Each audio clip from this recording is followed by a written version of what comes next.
kita Humor Sufi Nikmat. Assalamualaikum warahmatullahi wabarakatuh. Waalaikumsalam warahmatullahi wabarakatuh. Mas Pri, sehat? Alhamdulillah. Jawaban orang soleh itu apapun pertanyaannya jawabannya tegas. Alhamdulillah. Beda pertanyaan pun jawabannya Alhamdulillah. Begitu terus. Selalu berarti ya. Memuji kebesaran Allah berarti. Nah ini seluruh mulut ini dipakai untuk memuji Allah saja itu kurang. Terus? Apalagi sudah dipakai gibah, dipakai gosip. Wah. Itulah hasil dari pergaulan dengan Chandra Male. Sampai sekarang lebih banyak mengingat Allah. Dulu zaman mudanya coba gimana? Dulu itu aku tidak banyak, tapi malah selalu ya. Nah setelah kita sering syuting Humor Sufi ini malah kadang-kadang cuma kadang-kadang itu. Jadi saya tidak tahu apa tafsirnya ini ya. Iya. Soal sering ini loh Mas, sering ngobrol bareng dalam Humor Sufi ini loh. Iya. Saya lama-kelamaan kehabisan baju. Iya. Karena bagi saya penting gonta-ganti baju. Sampai kan putih terus. Tidak fashionable sampean. Ini adalah baju dari syuting episode pertama. Ya nah? Bedanya sufi fundamental dan sufi teknikal. Saya mulai bingung. Ini rambut mau diapain? Boleh enggak keramas dulu atau enggak? Setelah keramas basah begini kok rasanya kurang sip gitu loh. Saya mulai bingung menentukan ini pakai sudut rumah yang mana ya? Rumah terlalu luas. Pada akhirnya milih yang putih. Belum punya ingon-ingon, belum punya piaraan angsa seperti sampean. Oh, ini kalau malam keluar untuk tahajud ini. Jangan-jangan itu pesugihan angsa itu. Oh ya, ini angsa bertelur honor itu ini. Tapi keberlanjutan siaran kita ini loh Mas. Itu kan sempat menjadi bahan obrolan teman-teman, penonton. Yeah. Ini apa benar tanpa persiapan, tanpa teks, tanpa plot yang ditentukan sebelumnya. Itu seharusnya kita jawabnya kayak apa tuh Mas? Loh, segala sesuatu kalau sudah berbasis kegembiraan, itu kesenian menjadi soal yang tidak perlu dipikirkan. Jadi kesenian itu yang tidak berbasis kegembiraan, ia masih berpikir soal template, soal pola, soal intro, soal closing. Kita ini kan ngawur saja laku. Ngawur aja jobnya nggak habis-habis ya, apalagi honor. Alhamdulillah. Alhamdulillah. Nah, karena kita memang sejak kita punya acara guyon begini, memang tendensinya bergembira. Oh gitu ya. Merawat kegembiraan ini sangat dibutuhkan di Indonesia di hari-hari ini. Jadi tidak perlu ada dalihnya, tidak perlu ada dalilnya.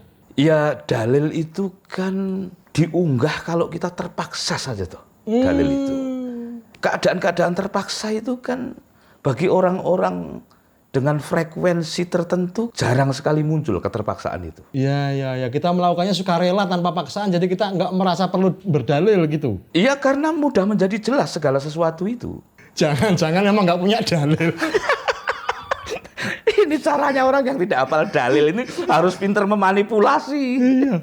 Loh kadang-kadang itu kan orang bertanya, Gus ini kok nggak deres kitab, pakai teks yang sudah jelas sanadnya, penjelasannya tuh runut dan lain sebagainya, ini kok los-losan kayak gini, ini maksudnya apa gitu loh. Ya karena kita sudah bergerak di zona-zona yang jelas. Ya itu zona yang tidak jelas.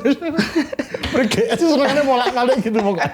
Loh, zona yang jelas itu ketika kita tidak ragu-ragu lagi. Oke. Mencintai istri itu apa ya? Mendesak tuh kita mencari dalilnya. Betul.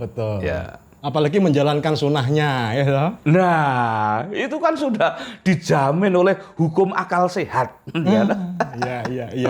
Walaupun akal kita kadang-kadang tidak terlalu sehat, ya, tetapi kan opsi-opsi akal sehat itu mudah terbayangkan. Ada frekuensi-frekuensi yang diberikan kepada seseorang, itu adalah frekuensi-frekuensi kejelasan. Kalaupun ragu-ragu itu pun jelas, itu ragu-ragu. Nah, sikap kita kepada ragu-ragu itu juga jelas. wes minggir gitu aja. Saya seringkali juga menyatakan pada teman-teman, saya tuh kalau nggak tahu ya nggak malu mengaku tidak tahu. Daripada sok tahu kan gitu. Beda banget antara saya sebagai host dengan co-host. Co-host tuh nggak tahu wani ngeyel ya, yang penting mau maju kan. Loh, lah itu bab rezeki. Tapi kemudian yang memilih setia Mas pada teks, pada kitab, pada referensi, itu gimana? Akar-akar segala sesuatu itu harus bersifat argumentatif, bersifat data, referensi, dan keilmuan, toh. Tapi kalau sudah bersifat praktek sebagai orang-orang awam seperti saya ini, keawaman itu ringkas sekali syaratnya. Ya kadang-kadang aku ini ngaku sufi, ngaku awam, tergantung kepentingan lah. Ya. Tapi menjadi orang awam itu menurutku itu privilege-nya luar biasa. Semua bisa dikompromi, dimaafkan ya. Karena tinggal nurut si Pak Guru A, Pak Guru B, Pak Guru C. Dan Pak Guru itu nggak usah butuh yang pinter-pinter, yang rumit-rumit itu. Cukup lebih pinter satu strip dari kita saja. Kita sudah punya garantor kepada segala sesuatu. Garantor ini apa meneh? Apa? Kan garansi. Tapi yang seperti kita ini yang nggak pakai teks ini apakah bisa disebut terlalu berani atau bahkan liberal, Mas? Mungkin kita jauh lebih liberal dari sisi praktek-praktek hidup ya. Karena hikmah ketidaktahuan itu. Orang yang tidak tahu itu kan gembira sekali. Ya, ya toh? Saya pernah serba tidak tahu itu hidupku bahagia banget. Bahagia ya. Walaupun setelah tahu, syoknya juga sangat memalukan. Tetapi kan kita ini kalau harus menuruti target-target tahu, umur kita nggak bakal nyampe untuk mengakomodasi seluruh pengetahuan itu. Sebanyak-banyak yang kita tahu masih lebih banyak yang kita tidak tahu. Tidak tahu. Loh kapan kalau kita bergembira menunggu tahu dulu? Ya. Bekal sedikit saja itu sudah cukup untuk kita bergembira. Kalau ternyata lebih banyak yang kita tidak tahu, berarti kita ini orang kaya karena kita memiliki banyak ketidaktahuan. Nah, kita simpan ketidaktahuan itu sebagai kemewahan. Padahal aslinya ya gak iso ndalem, gak iso ngocoy. Aslinya goblok itu ya harus pinter-pinter mencari pembenaran begini ini. Nah, pada yang setia tadi Mas, bagaimana itu? Apakah memang butuh penjaga-penjaga gawang tradisi? Ya, saya kan punya banyak atribut orang awam, sufi, santri, tergantung kepentingan lagi. Ya. Nah, sebagai santri itu sangat mempercayai hukum-hukum penjagaan Allah itu. Ketika seorang penjaga diambil Allah, diberi penggantinya. Ya, oke. Di dalam banyak peran. Nanti ada kalau host ini dipanggil Allah, itu akan ada penggantinya. Jadi jangan khawatir ya. Itu biasanya setelah co-host biasanya loh ya. Nah, kepada peran-peran yang menggantikan itu adalah jenis pertolongan-pertolongan keilahian. Yang orang awam seperti kita ini itu benar-benar dikonservasi oleh hukum itu. Kalau tidak ditungguin itu, lah kita ini mau gondelan siapa? Kadang-kadang si pengganti ini pun tidak menduga bahwa dirinya akan menggantikan posisi tertentu ya Mas. Itu sok inosen saja sebetulnya. Tapi saya itu punya temen yang dulunya tuh dikenal orangnya liberal. Seperti susah sekali diatur. Dengan gagasan-gagasan yang menerobos kemapanan. Nah, ini rasanya tiba-tiba. Karena nyaris tidak terduga. Tiba-tiba kok langsung jadi kiai. Ya langsungnya ya nggak langsung. Ya beliau punya kesejarahan. Tapi riwayat perjalanannya ini loh, kenakalan-kenakalan intelektualitasnya ini loh yang membuat orang tidak membayangkan, lah kok sekarang sudah meninggalkan dunia hitam, alias rambutnya wis putih kabeh. Iya. Kemudian tiba-tiba menjadi kiai, deres kitab dan keliling daerah. Dan kitab yang diungkap tafsir-tafsirnya itu kitab yang sungguh luar biasa, yaitu kitab Ihya Ulumuddin. Wah. Ini menurut sampean sekedar manuver saja atau memang ada pergantian fungsi tadi, kiai kondur, kiai berpulang diganti oleh penerusnya dan seterusnya, atau ada skenario macam apa ini alam semestanya? Kalau memain-mainkan kitab sebesar itu hanya demi manuver, itu saya kira terlalu teknis dan agak sembrono gitu ya. Pasti ada panggilan-panggilan tinggi. Oke, ini menarik ini. Saya mempercayai hukum kepenjagaan itu. Bahkan humor sufi ini dilahirkan bukan oleh skenario-skenario sederhana. Apalagi tamu-tamu kita itu. Ya. Kita itu memanggil tamu kan seperti bukan memanggil, terhadiahkan oleh alam itu. Karena derajat kita yang tinggi ya, makom kita tinggi. Aku mau ngomong begitu nanti dikira kita ini angkuh. Padahal aslinya itu sebetulnya. Nanti figur yang kamu ceritakan itu, insya Allah satu frekuensi dengan mandat-mandat acara ini. Oh, oke. Kalau tidak nggak nyambung itu. Apapun desain-desain kita, kalau ia tidak satu frekuensi, akan dihindarkan oleh alam dengan berbagai macam alasan yang kita tidak tahu. Maksud sampean mau mengatakan bahwa humor sufi ini makomatnya untuk mentahbiskan tokoh-tokoh naik ke babak berikutnya gitu. Loh, apa boleh buat? Wih. Loh, kita berbuat kok tidak dengan target-target yang luhur itu, yang untuk apa? Membuang-buang umur dan waktu. Ruhaniyah yo. Lah yo. Tapi sampean kan sering sekali mengucapkan ruhaniyah toh. Padahal belum tentu paham toh. Lah beliau ini penulis buku Menjadi Manusia Ruhaniyah. Jadi sekali lagi, mumpung belum saya panggil, saya ingatkan, jangan menggunakan kata-kata ruhaniyah. Beliau ini pakarnya. Saya itu pemakainya. Jadi ada pakar, ada pemakai. Oh. Pemakai itu nggak butuh jadi pakar. Saya tidak bisa bikin handphone ini. Saya langsung bisa memakainya. Itu keluhuran orang awam khas Indonesia itu pemakai yang sangat luhur. Sebagaimana ketika sampean bilang bahwa sampean sudah sampai pada tahap spiritual tertentu. Oh ternyata bukan spiritual yang itu tapi spiritual. Alias tidak punya ritual apapun toh. Itu maksudnya. Iya toh Mas, kita panggil beliau ini untuk ngobrol lebih banyak tentang manusia ruhani itu yang kayak apa. Gus Ulil Absor Abdallah. Assalamualaikum. Waalaikumsalam warahmatullahi wabarakatuh. Ini Kiai Pri GS ini agak aneh ini. Kenapa, Karena Bu? biasanya Gus itu di depan tempatnya. Ini kok GS kok di belakang ini. Gus ini piye karepe? GS tuh Gus tuh ternyata disimpen. Gus kok di belakang? Ora normal. Ini loh, ini orang yang tidak sadar kepada epistemologi. Ini tamu baru rawuh langsung nyerang ke host ini. Kurang ajar ya. Ada sentimen menggantikan ke host sepertinya. Tampaknya ini sudah pernyataan politik ini ya. Tapi memang untuk membedakan antara kamar kiai betulan sama kiai atribut. Kalau kiai betulan itu kamarnya penuh buku. Kalau kiai atribut tuh mentok.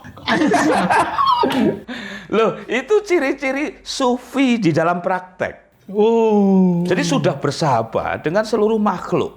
Ya. Lah ini buku silian kabeh Mas. Ditunggonku dhewe. Silian ndak balik ya sini udah. Dia itu pinter karena tradisi itu. Oh. Ilmunya Gus Dur itu. Sibuk apa Gus Ulil hari ini? Saya ini selama 3 bulan ini nganggur. Weh. Gak ada job, gak ada honor. Adanya Zoom saja. Lah, ini belum ditanya apa-apa udah sambatan ini gimana ini? Ini soleh berbasis derita ya begini. Terus 3 bulan ngapain aja Gus? Saya ini ya pekerjaannya gini, Zoom-Zooman terus. Oh alah. Tiap hari Zoom. Ini nggak tahu kok orang sekarang suka sama Mbak Zoom ini gimana.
nggak memanfaatkan waktu untuk nulis buku, Gus?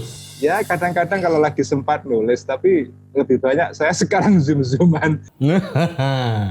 Ini Mas, bedanya kalau sudah punya derajat cendikiawan tuh begini. Lek sampean nanti repot nulis, saya gak rampung-rampung. Saya itu manggil Gus Ulil itu saya persepsikan akan mengajar ilmu-ilmu yang berat. Ini ketemunya malah wong rekoso.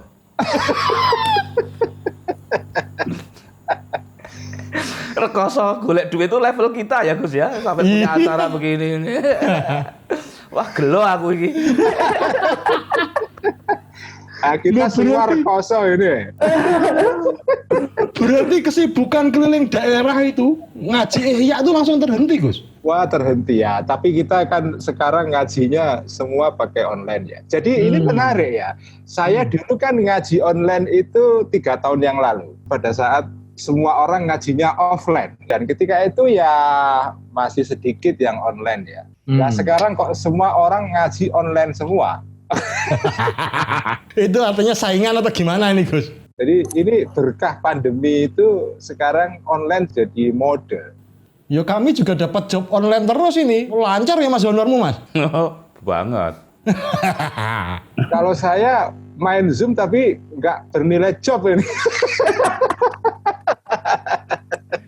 Loh, sampean itu kan makomatnya, makanannya sudah kemenyan, sudah tidak butuh asupan kayak kami ini. Jadi ini pun nanti aku anjurkan jangan dibayar beliau nih Gus. Ya bayarannya cukup suwuk lah. Selama di rumah paling jauh itu perginya kemana? Apakah ke pekarangan atau keluar pagar? Saya paling jauh ya muter rumah saja. Jadi setiap hari olahraga muter selama 1 jam gitu aja. Jadi kayak orang Jawa kena ayat mimang itu lah Pak. Iya. Oh iya. Muter. Sampean ini kok dari tadi kita buka acara kok guyu terus. Sampean ini bahagia atau stres sebetulnya? Di era pandemi ini kan nggak jelas Mas. Semua kan jadi kabur sekarang.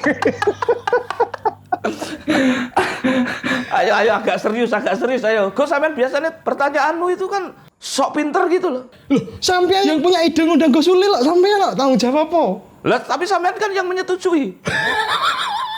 Gus Ulil, selama jenengan sebelum pandemi kan keluar terus keliling terus. Tiba-tiba berhenti itu sakit semua dan sakitnya apa saja, Gus? Saya itu terus terang setelah pandemi dan terpaksa di rumah itu ya, itu merasa bahagia sekali. Oh, malah? Saya punya kesempatan banyak untuk melakukan hal-hal yang selama ini mungkin tidak sempat saya lakukan. Misalnya ya, ada banyak buku yang tidak pernah saya baca selama ini. Dan gara-gara pandemi ini, sekarang terpaksa saya baca. Kemudian saya sekarang banyak ngaji melalui YouTube. Maksudnya ngaji belajar dari orang lain ya. Jadi saya ngangsu kawero tentang apa saja yang selama ini nggak sempat saya lakukan. Dan saya selama pandemi ini dapat ilmu yang banyak sekali. Semua saya peroleh Mas, gratis itu.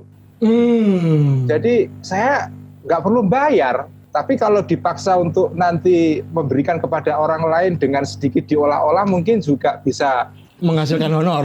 Untuk membayar juga. Ujung-ujungnya sama kelakuannya dengan kita-kita ini. 3 hal dulu kita bahas sebelum banyak, tapi Mas Pri kerepotan nginget. Pertama, ternyata mentalnya mental gratisan. Wis padha karo awake dhewe. Yang kedua kan banyak membaca buku yang tidak sempat dibaca. Nah, mumpung sampean hobinya ke situ sekarang, saya mengingatkan, jangan baca novel Ipung. Itu nggak jelas itu, penulisnya nggak jelas, novelnya nggak jelas. Mau minta dikirimi Mas Pri ya gimana? Kirimi buku saya saja, Gus, sudah jelas. Tasawuf, ya toh.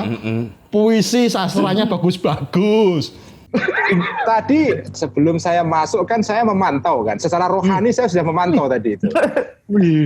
Jadi sudah saya lihat, saya terawang-terawang kan. Tadi itu kayaknya ada pembicaraan soal betapa bahagianya jadi orang awam. Dan Iya, rasa-rasanya kok tema ini menarik kita bahas malam ini.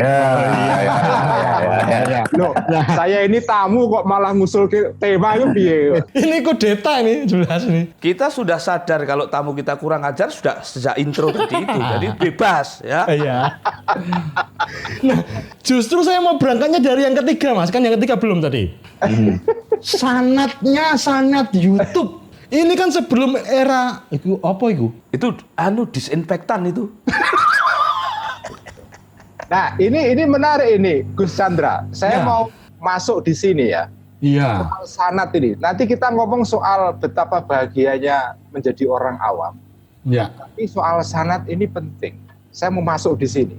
Iya. Karena selama saya ngaji di mana-mana itu, keliling-keliling itu selalu ditanya oleh para santri ya. Bagaimana statusnya ngaji secara online melalui YouTube atau Facebook?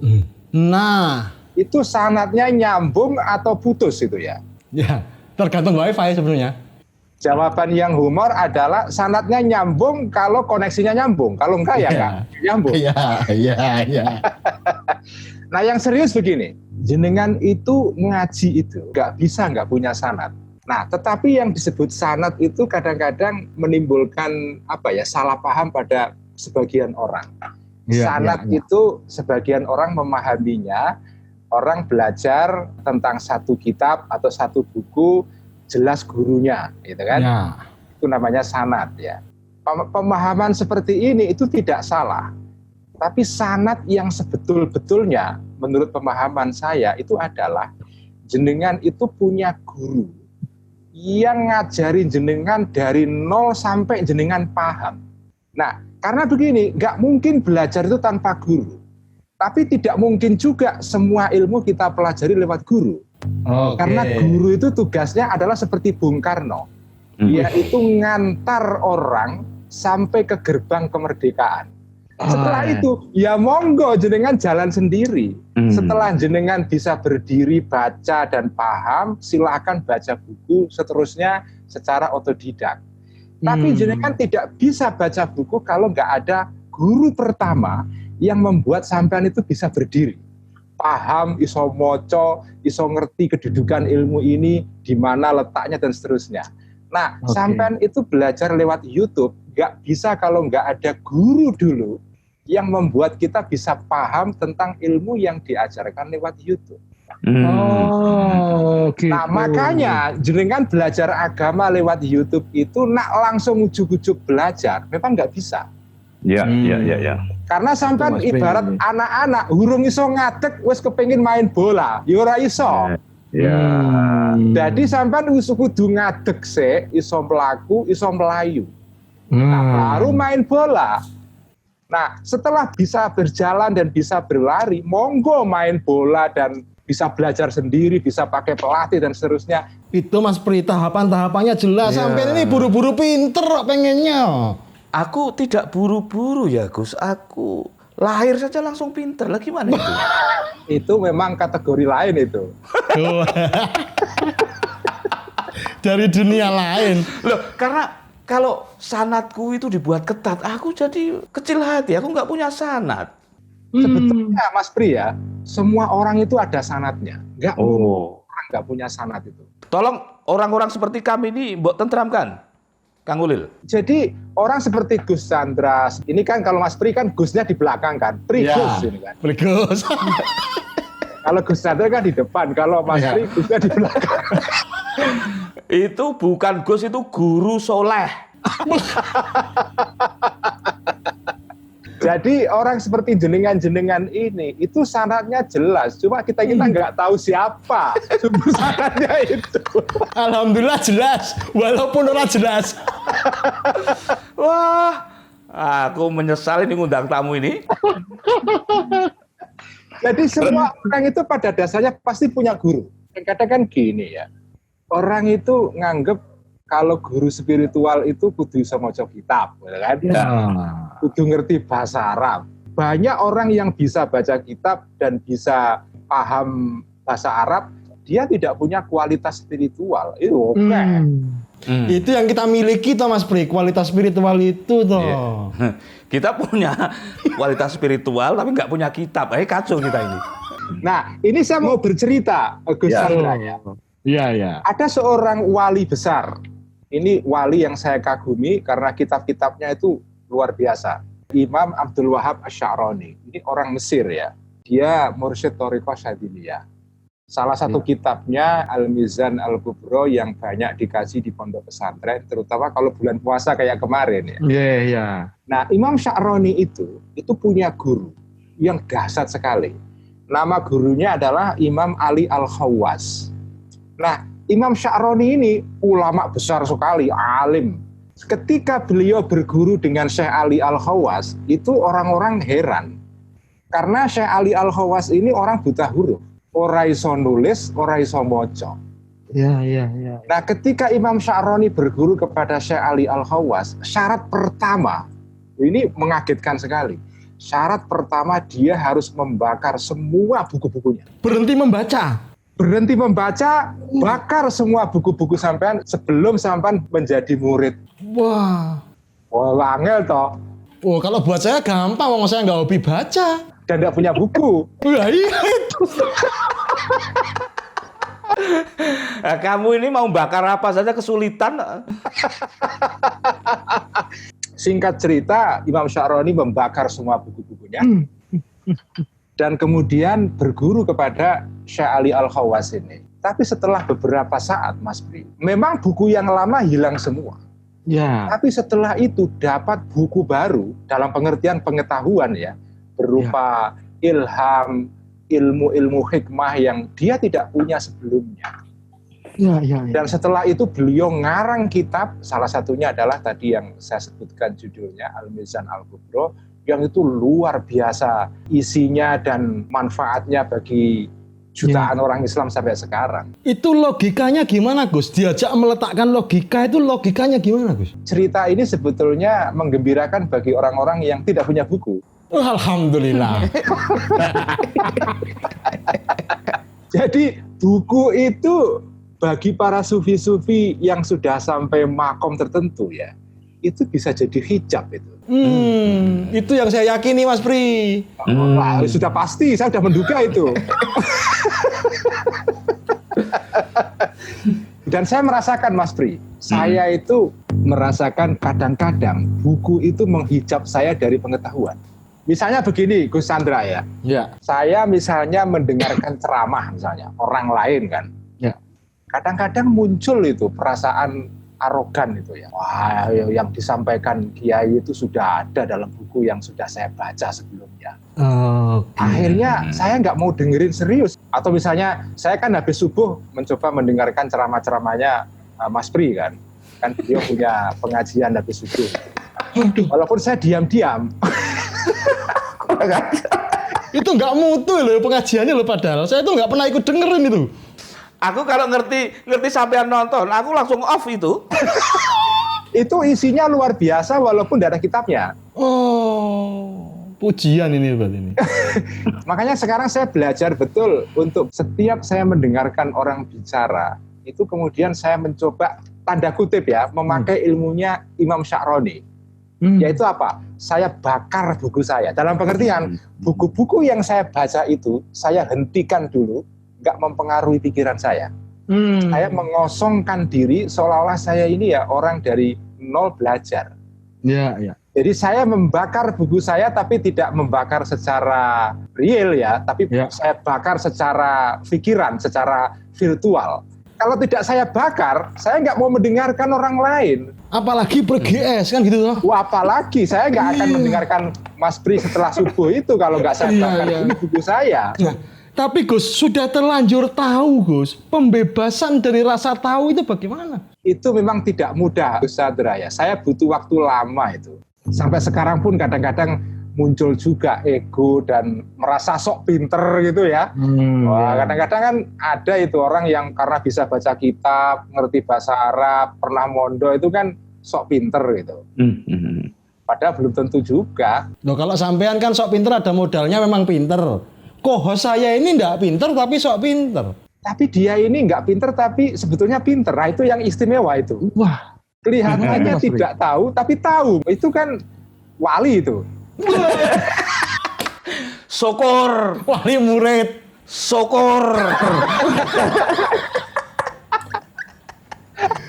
Ini sebelum saya undang panjenengan berdua udah sekongkol atau gimana tuh ini ceritanya? Kok saya berusaha berkali-kali nyerang host kok dibantu sama narasumber terus iki piye? Jadi rezeki pendengki ini memang terbatas radiusnya ya.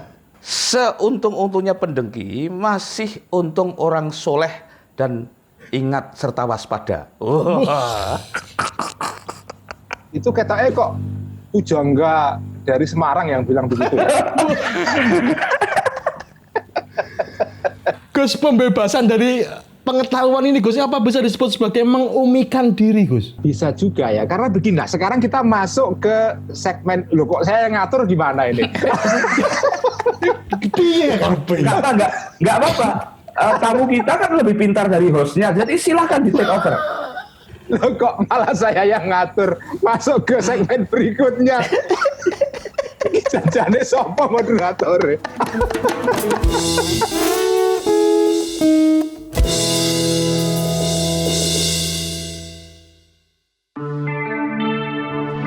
Jarum coklat saat tepat, saat melepas gundah hati.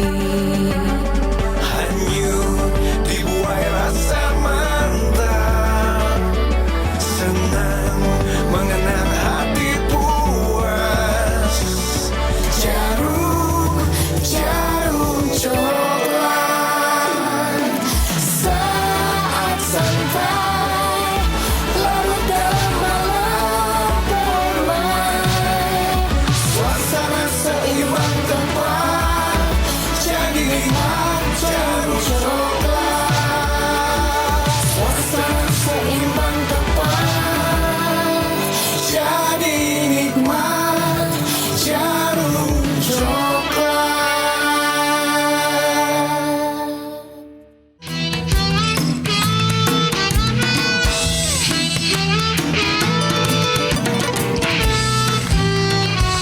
Ini gimana itu soal pembebasan dari pengetahuan ini Gus? Imam Ghazali dalam kitab Ihya itu punya ilmu sapu jagat. Ya. Penting sekali. Dan sekarang itu menjadi prinsip saya. Ya. Jadi ilmu sapu jagat ini berdasarkan sebuah hadis ya yang terkenal sekali di mana Kanjeng Nabi Shallallahu Alaihi Wasallam Masyaallah. pernah bersabda begini, mayoritas penduduk ahli surga itu nanti itu kebanyakan adalah orang-orang awam dan bodoh. Amin, alhamdulillah. Alhamdulillah Mas, ada harapan sampean Mas, saya juga tetanggaan kita. Itu kalau dalil Arabnya ya supaya kelihatan agak santri sedikit itu kan ada Arabnya. Aktsaru ahlil jannati al-bulh. Jadi sebagian besar penduduk surga nanti itu orang-orang bodoh.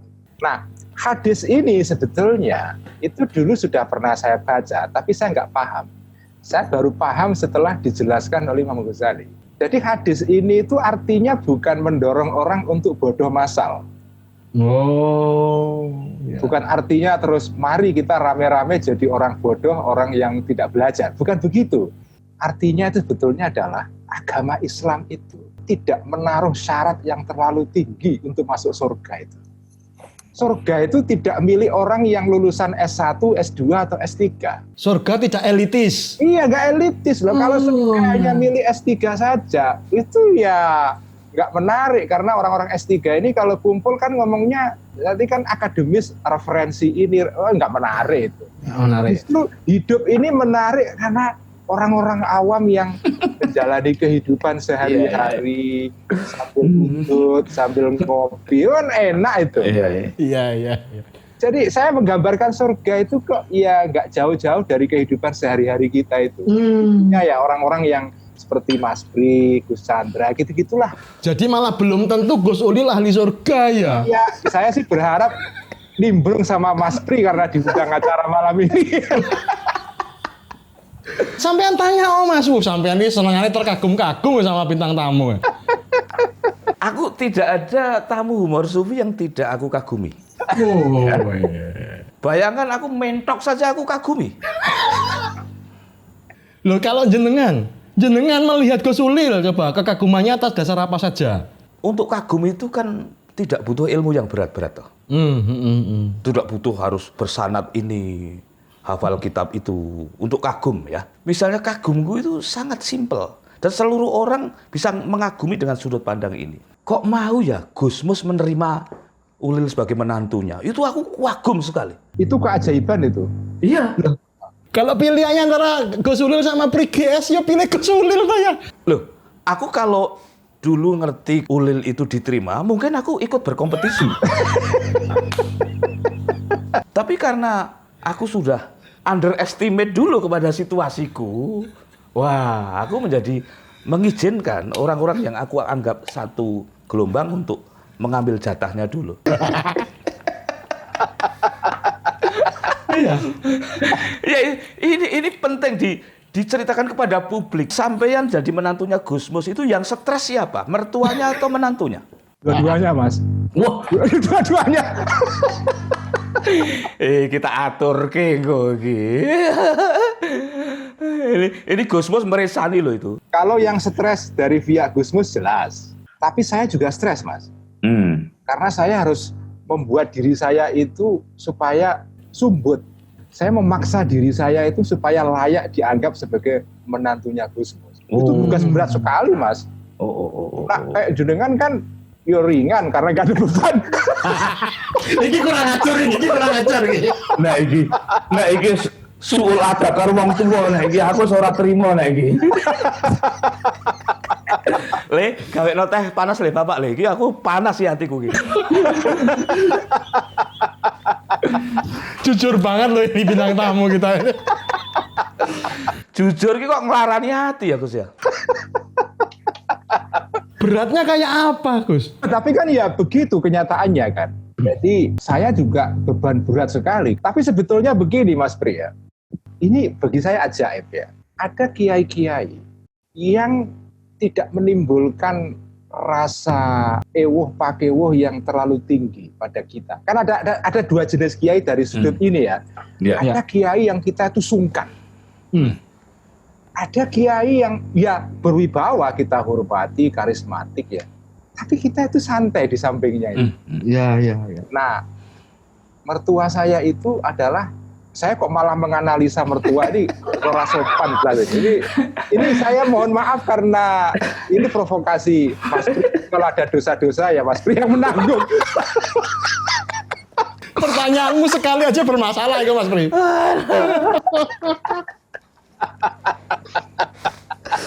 Astagfirullahaladzim.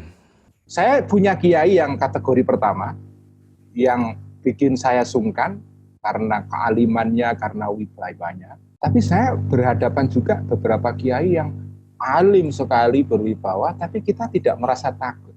Nah, mungkin Gusmus ini masuk ke kategori kedua ini. Nah, salah satu bukti terbaik bahwa Gusmus ini berwibawa tapi tidak menimbulkan kesungkanan, itu adalah foto yang beredar beberapa waktu yang lalu, di mana di sana ada Lea, Mas Chandra, Kirun ketawa ngakak di samping Gusmus. Dan Mas Pri GS. Pak Pri GS itu ketawa karena terpaksa dikepung oleh orang-orang ketawa, jadi dia ikut ketawa. Itu foto yang buat saya itu keren sekali. Itu menandakan bahwa Gusmus itu orang yang tidak bikin kita sungkan. Karena mampu bersedia menerima setan-setan dari dunia lain. Orang-orang yang ya tadi awam seperti Mas Pri dan Gus Chandra ini, ya saya juga awam juga. Kalau dibanding makomnya Gusmus kan kita ini awam semua. Iya. Itu bagi saya menarik. Nah, Kanjeng Nabi itu dalam bayangan saya, Gus Chandra ya. Iya.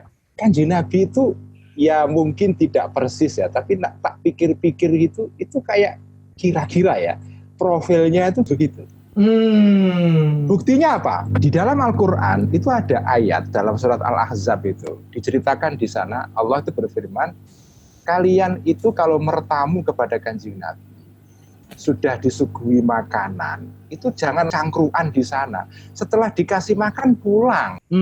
Jadi dalam Al-Quran dikatakan wala musta'nisina li hadits. Jadi Jangan enak-enakan ngobrol udut di depan Kanjeng Nabi, mentang-mentang Kanjeng Nabi itu diajak ngobrol enak gitu loh.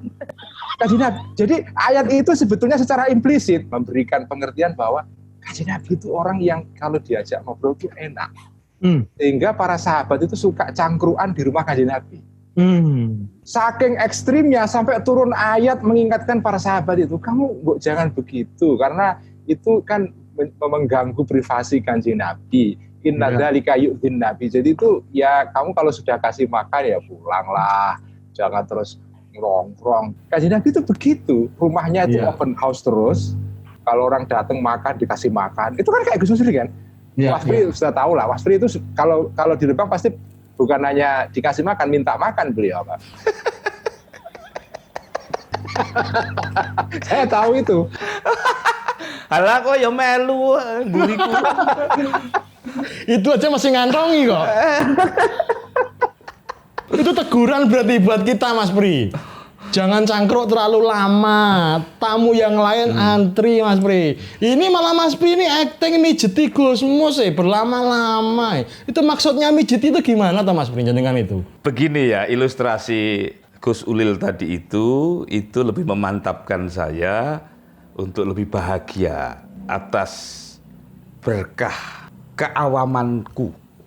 Jadi ijazah keawaman itu menjadi memungkinkan saya mendekati Gusmus dan guru-guru kita itu. Ada ijazahnya awam itu ya? Ya ada, tidak lulus itu kan ada. Iya kan? Loh, tapi tidak lulus itu kalau kita sudah menerima kan jadi kepenak saja. Iya. Enteng saja lah. Dianggap goblok itu kan happy saja. Ya. Wah, itu luar biasa loh. Boleh kurang ajar dan dimaafkan karena dianggap bodoh itu adalah sebuah kebahagiaan yang tidak diturunkan kepada sembarang orang. Ya. Nah, literatur yang tadi diceritakan Gus Ulil itu kan juga terkenal itu. Sahabat-sahabat Rasulullah yang punya kenaifan seperti itu. Di siaran yang lalu kita menyebut Abu Nuaiman.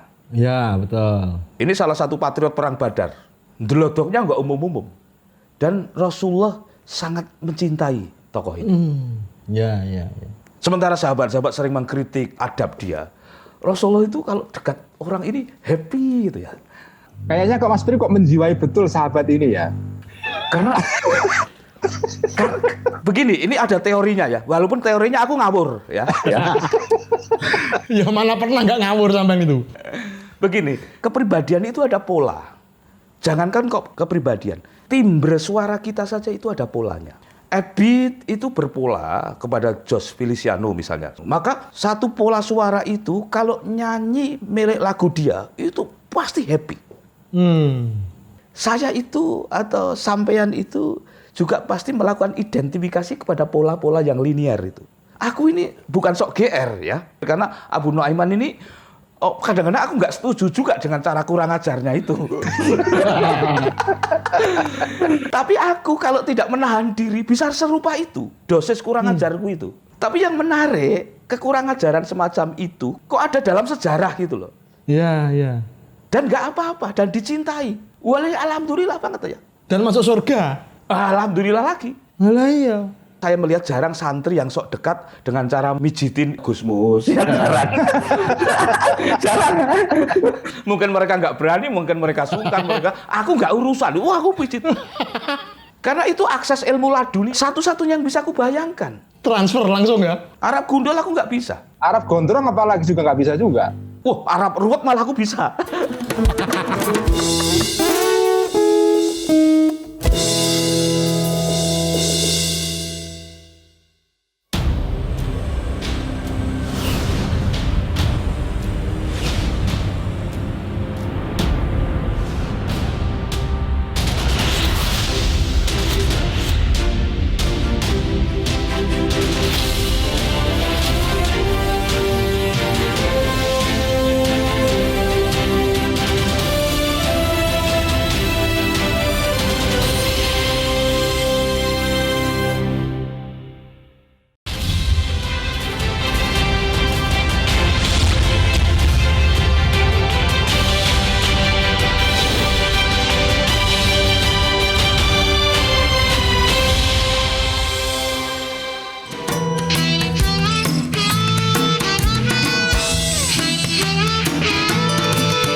Gus Ulil itu ketika sampean kemudian merasa berat menjadi menantunya Gus Mus, harus menyesuaikan diri begini begitu, harus menaikkan standar mungkin. Apakah tidak khawatir kehilangan diri jenengan piyambak? Nah, ini yang bagi saya itu ajaib.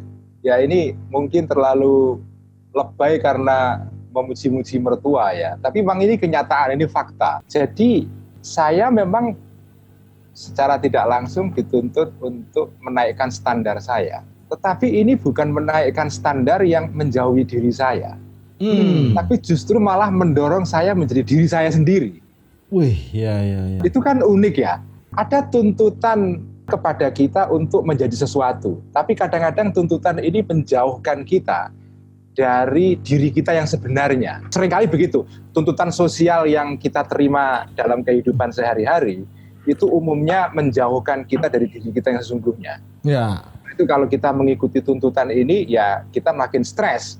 Tapi ada orang-orang yang menuntut kita, tapi menuntut kita untuk menjadi diri kita sendiri. Wih, tapi seorang Ulil Absar Abdallah yang sejati, itu yang liberal, apa yang politisi, apa yang kiai deres kitab? Saya tidak tahu, tapi saya merasakan bahwa apa yang saya alami sekarang ini, saya merasakan kebahagiaan. Saya tidak tahu diri saya yang sesungguhnya yang mana, saya tidak tahu karena yang tahu mungkin hanya Allah saja ya. Tapi saya merasakan bahwa ibarat orang beli baju itu ukurannya kok pas itu. Iya. Kemarin itu baru nyoba-nyoba di ruang fitting itu loh Mas. Kadang lobok, kadang sesek, kadang ya gitulah. Nah sekarang ini saya sudah ketemu ini baju yang saya rasakan sih ya enak. Tapi kalau nanti saya makan terlalu banyak gemuk mungkin juga sesek lagi. Ini mengharukan Mas Pri. Ya. Kita kan mau nggak mau langsung tidak langsung kan memantau dari jauh perjalanan Gus Ulil. Dari seorang yang dikenal liberal, kemudian politisi, lah sekarang kiai yang deres kitab Ihya. Di titik ini beliau merasa bahagia.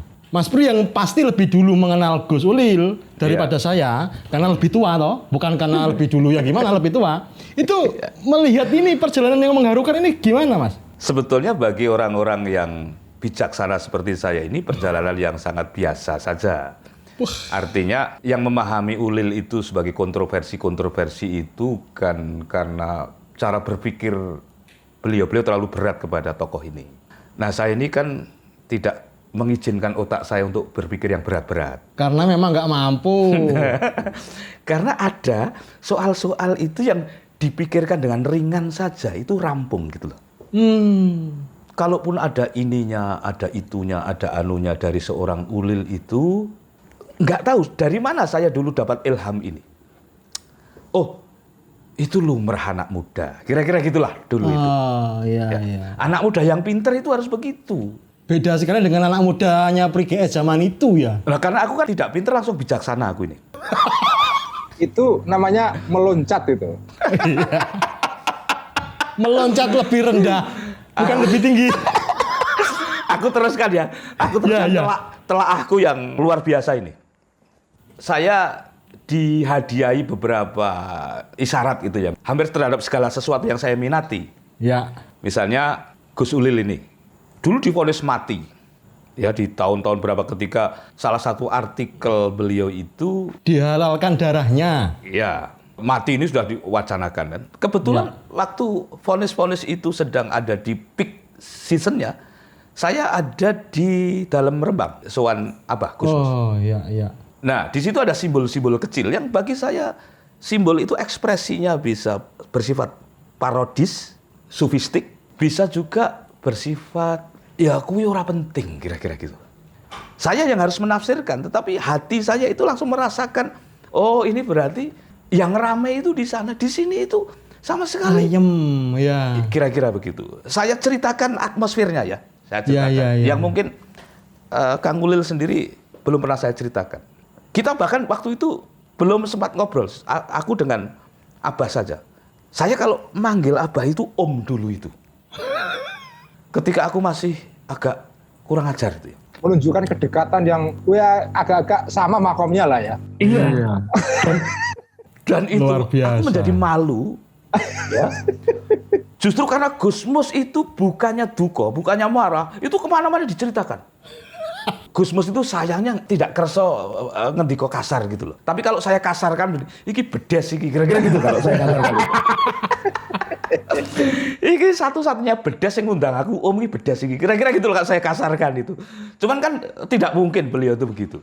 Itu justru membuat saya terpukul karena aduh, saya kalau dimarahi orang, dimaki-maki itu biasa. Tapi kalau disantuni begini nih, wah aku stres aku. Nah, saya masih manggil Om waktu itu. Om, katanya Ulil divonis mati. Apa jawab beliau? Loh kan? Sambil nunjuk dengan dagu beliau loh kan. Gitu dok. Dan dia sedang makan. Semuanya baik-baik saja berarti waktu itu di sana. Ya bukan berarti vonis itu tidak saya hargai karena itu sebuah pendapat ya, bukan aksi ya, tapi pendapat. Ini anak ini sebenarnya tidak liberal ini. Ini anak imut lah menurutku. Nah itu nggak tahu ya, aku kok memiliki impresi begitu. Terus sebutan liberal itu sejak awal ini guyon ini anak ini. Kalau mau sedikit berpolitis agar tidak dibully orang ya dibuat aja. Ini jaringan Islam setengah liberal dan agak ramah gitu kan ya nggak apa-apa. Waktu itu simbol-simbol yang bagi saya menarik untuk saya terjemahkan. Dan simbol berikutnya datang ketika Bunda Fatma Sedo. Iya. Ya, mertua Gus Ulil. Nggih.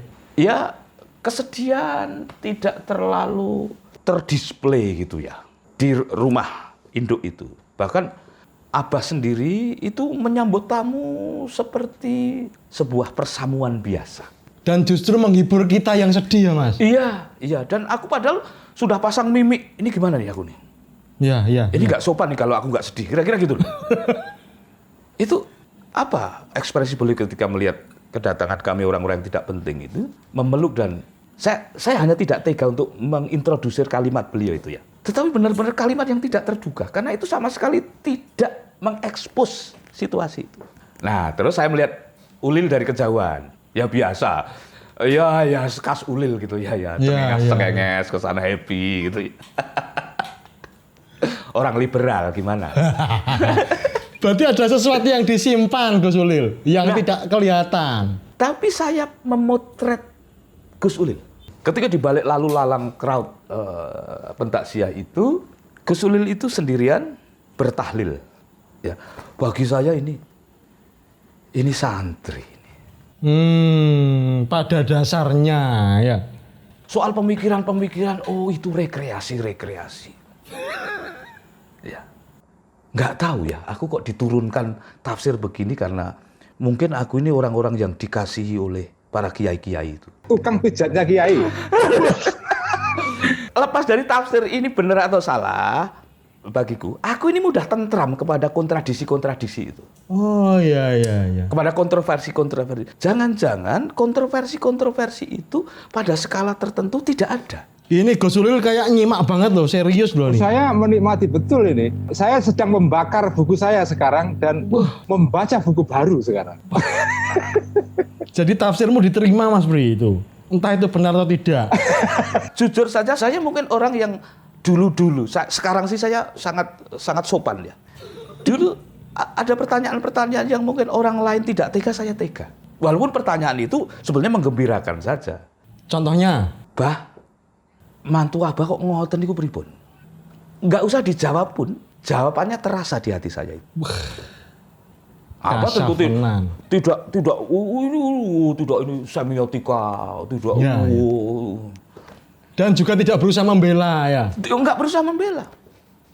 Juga tidak berkeringat-keringat untuk ngene lho jane, ngene lho. Enggak. Kadang-kadang kalau situasi menjadi agak kurang kondusif untuk peternakan humor gitu ya. Ini malah begini. Mangan. Lah, mangan itulah yang sebetulnya lebih saya harapkan sebetulnya. Jadi sama frekuensi. Saya sudah menduga itu. Pada akhirnya loh, ujungnya di situ. Saya ingin menegaskan itulah sebetulnya santri itu. Santri itu gaspol saja. tapi tahu batasnya. Kekurangan ajaran wacana itu penting. Asal tidak kekurangan ajaran tindakan. Adab ya. Iya. Nah, satu komentar Gus Mus yang agak serius, bahkan belum satu kalimat, hanya frasa. Itu membuat saya tidak tertarik bertanya lagi. Kalau saya bertanya lagi, aku kelihatan goblok. Ya, ya, walaupun memang aslinya memang. Ya. Apa itu frasanya, apa frasanya? Lho kuwi kan mung pikiran. Mung pikiran itu frasa belum kalimat. Itu saja menjelaskan. Ya itulah santri. Ilmu yang sekarang saya pakai ya sebagai alat untuk memandang segala hal ya, itu adalah ilmunya Ibnu Arabi. Banyak ilmunya beliau nggak terhitung ya, tapi salah satu yang bagi saya menarik karena itu bermanfaat untuk kehidupan saya sekarang adalah melihat segala hal ini, apapun itu dalam dunia ini, itu adalah manifestasi dari kehendak Allah. Sebetulnya ini ajaran yang sudah ada di dalam ajaran yang saya pelajari dulu waktu di pondok pesantren ya. Tapi muncul sebagai kesadaran sekarang ini kebetulan itu lewat ajarannya Ibnu Arabi. Jadi Ibnu Arabi itu melihat dunia ini pada dasarnya itu adalah wujud yang kelihatannya bermacam-macam. Tapi sebetulnya cuma satu saja intinya. Karena itu beliau dikenal dengan ajarannya mengenai wahdatul wujud. Oke. Wahdatul wujud itu sebetulnya kelihatannya serem tapi sebetulnya sederhana. Bahwa wujud itu kelihatannya banyak, manusia beragam, dunia ini isinya macam-macam, ada alam raya yang sungguh luar biasa luasnya ini.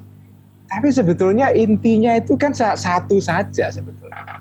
Yang satu itu intinya ya Allah sebetulnya kan. Wujud termanifestasikan di dalam alam raya ini dalam berbagai bentuk. Tapi kalau diperas ya intinya sebetulnya di balik itu kan semua Allah itu. Nah Allah itu punya dua dimensi. Ini yang bagi saya penting untuk ditekankan kepada publik ya. Memang Allah itu maha tunggal. Ya. Allah itu ahad. Tetapi Allah itu sifatnya tidak ahad. Jadi Allah itu satu, esa ya, tapi punya sifat yang banyak sekali. Oke. Kadang-kadang sifat yang satu dengan sifat yang lain kelihatannya seperti bertentangan, bertolak belakang dan segala macam. Nah, kalau diperas, Allah itu sebetulnya sifatnya itu ada dua. Yang pertama adalah sifat yang melambangkan keindahan, yang kedua keagungan. Wah, ya. Nah, sebetulnya itu aja. Mas Pri itu adalah simbol dari keindahan Allah. Wah, saya tahu itu. Alhamdulillah. Gus Chandra itu simbol keindahan Allah. Alhamdulillah. Tapi ada orang-orang yang menjadi simbol keagungan Allah. Karena sikapnya yang keras, karena sikapnya yang saklek, karena sikapnya yang mungkin radikal ya. Itu sebetulnya adalah manifestasi dari sifat Allah sebetulnya. Nah kalau kita pakai ilmunya Ibnu Arabi ini, segala hal di dunia ini yang kontradiksi ini, itu sebetulnya kalau kita lihat dengan lensa ini, itu enak. Ya memang seolah-olah kontradiksi, tapi kan sebetulnya alam yang beragam ini tegak justru karena adanya sifat-sifat yang saling bertegangan ini. Karena kalau tidak ya nggak ada alam raya ini. Alam raya ini bisa tegak justru karena di dalamnya ada makhluk-makhluk yang melambangkan keindahan, tapi juga ada makhluk-makhluk yang melambangkan keagungan. Dulunya saya suka marah kalau lihat ada orang yang pandangan keagamaannya itu keras sekali.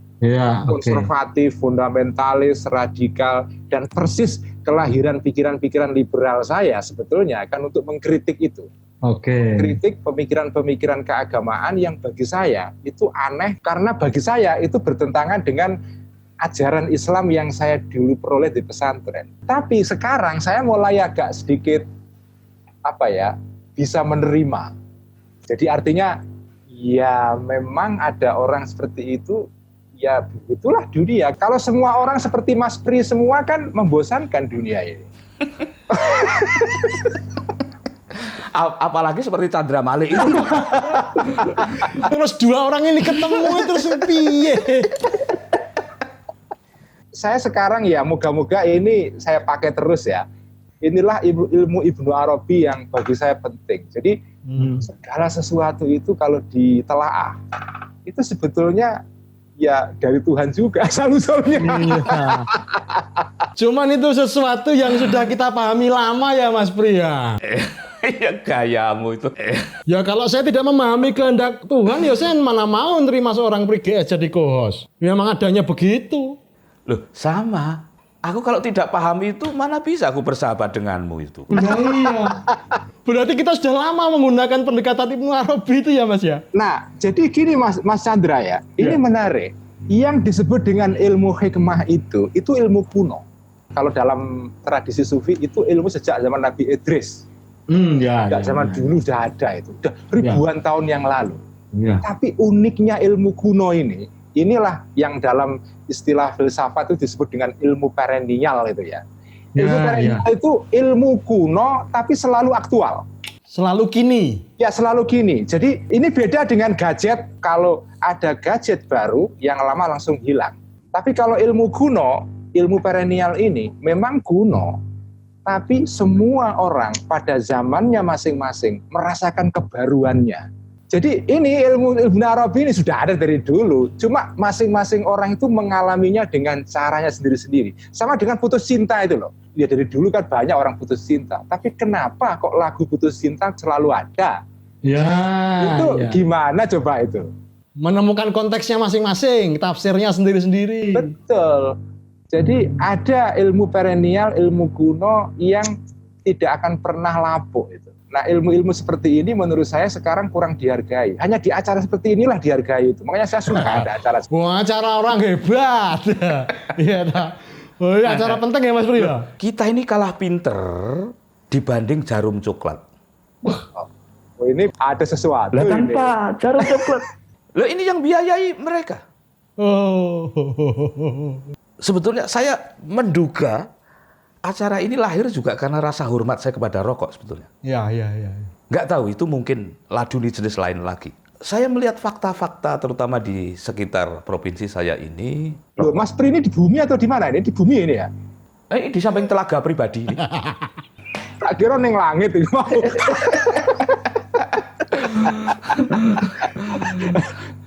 Saya ceritakan namanya Pak Henry ini yang ada di balik acara ini. Itu untuk mendengarkan obrolan kami yang tidak bermutu saya dengan Chandra ini sampai ngelesot di pelataran. Itu adalah perintah-perintah sufisme. Tadi aku kok ngomong sampai sini tadi asal usulnya dari mana ya Gus ya? Iya, nggak tahu, mungkin berusaha menaikkan honor, nggak ada urusannya dengan honor itu, nggak berpengaruh. Aku tadi kok bisa ngomong sampai sini? Apa tadi? Mulai memuji-muji sponsor tuh maksudnya apa?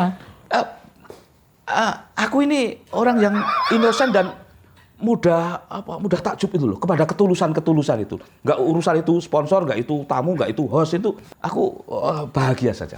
Perkara itu membuat kontrak ini diperpanjang, itu harapannya. Enggak, aku benar-benar lupa tadi penjurnya. Sudah ganti topik saja, ganti topik. Apresiasi terhadap rokok, nandur, tanem, loh kok perusahaan rokok. Acara bagus seperti ini, yo rokok lagi. Itu loh tadi situ awalnya. Artinya kita yang mengaku pinter. Nah ini baru. Ada yang lebih pinter dari kita ini yang mengamati kita dari kesunyiannya, lalu berdedikasi merawat kita orang-orang yang sebetulnya ini juga nggak penting-penting amat lah orang-orang ini. Aku sejak lama itu menaruh apresiasi kepada siar-siar ini sampai kita ketemu Mas Henry itu. Mas Henry itu kan ngintelin kita sudah lama sebetulnya. Iya. Dan kita juga nggak ngarep-ngarep amat, malah kita ini kadang-kadang juga begitu aja lah. Kita ini bukan pembuat proposal yang baik lah kita ini. Tanpa proposal ini. Makanya itu. Langsung saja ditentukan honornya Chandra Mali lebih tinggi, Brigas ya mohon maaf kan gitu tok langsung. Nah, kelemahan proyek ini hanya itu sebetulnya. Lain-lainnya oke. Nah itu kearifan tua yang disebut Kang Ulil tadi itu ternyata bisa bersembunyi di balik apa saja dan siapa saja. Di dalam wajah-wajah yang tidak terduga, kira-kira gitu. Iya. Ini justru memantik pertanyaan Gus Ulil. Siapa orang di balik Gus Ulil yang berjasa besar menumbuhkan seorang Ulil Absar Abdallah sampai ke titiknya yang sekarang? Ya begini, ada dua faktor yang ingin saya sebut ya. Pertama adalah doa orang-orang tua.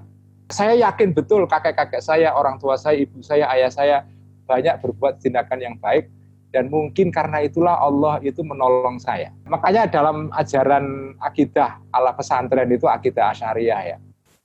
Kalau ada orang berbuat baik, itu jangan merasa tindakannya itu akan menjadi faktor penentu satu-satunya keberhasilan dia. Ya, ya. Karena kadang-kadang ada tindakan orang-orang sebelum kita yang kita nggak pernah ingat itu, tapi oleh Allah itu diperhitungkan itu. Disebut leluhur karena luhur. Karena luhur. Kedua istri saya.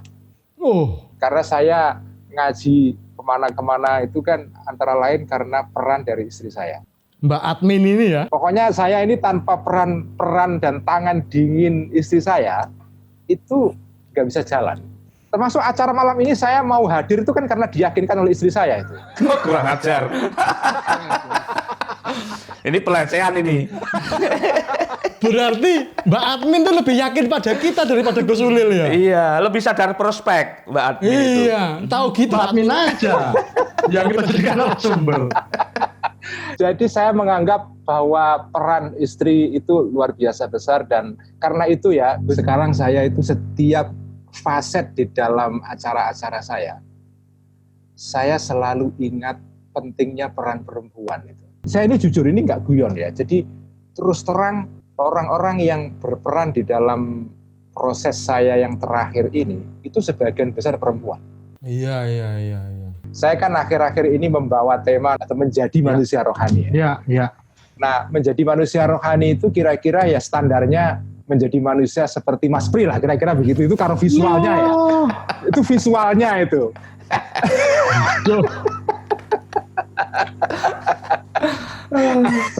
Tapi kalau secara teori itu begini.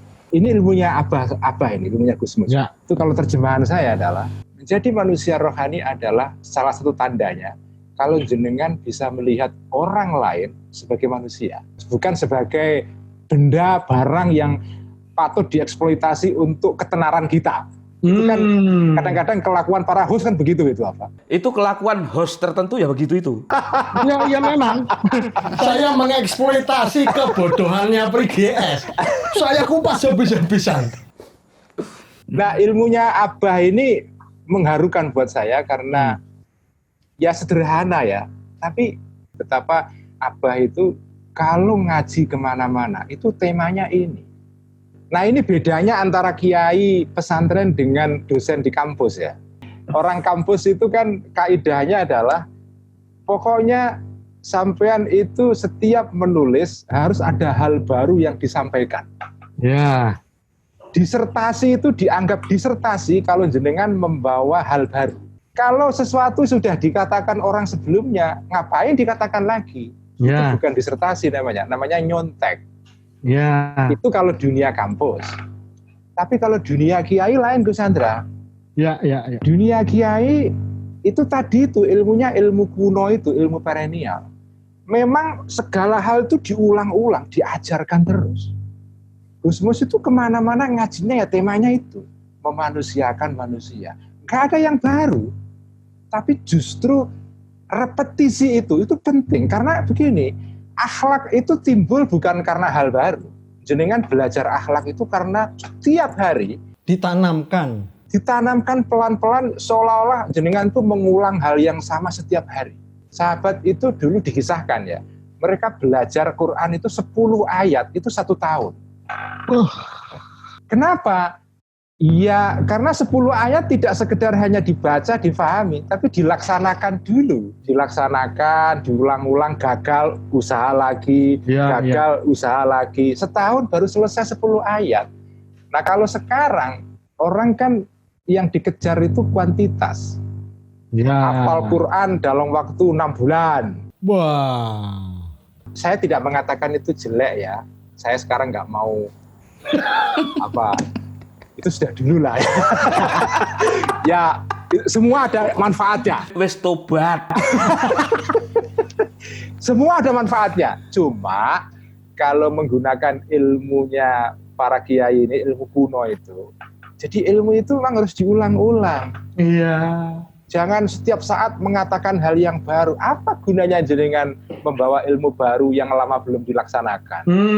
Itu kalau ilmu pondok ya. Itu berarti Gus Ulil sudah naik ke arif billah Mas Pri. Sudah mulai arif bijaksana seperti Mas Pri GS. Saya tak puji weh sekali ini. Ya saya satu strip di bawahnya Mas Pri lah. Kearifan Gus Ulil ini kalau ditampung ya nggak cukup satu episode. Bahkan saya mulai mikir tadi, wah betapa beratnya jadi mertua Gus Ulil, apalagi jadi istrinya Gus Ulil. Ya toh. Tapi lain kali saja kita undang Mbak Admin. Ya toh. Sekarang Gus Ulil lanjutkan kesetresannya di rumah karena nggak pergi kemana-mana.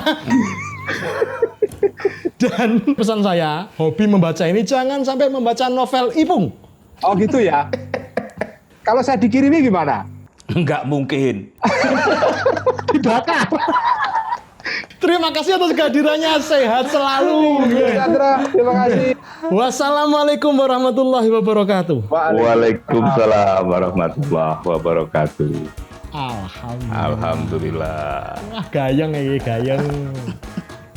Mas Peniki tombol kangen juga buat Gusmus gimana? Iya. Arep undang beliau rawani Pak Idil ya Gus ya. Oh, rawani aku. Aku wis menduga kok. Banyak sekali permintaan tapi rawani. Lah nanti begitu on cam bisa ndelosor kabeh ora ono ning kamera.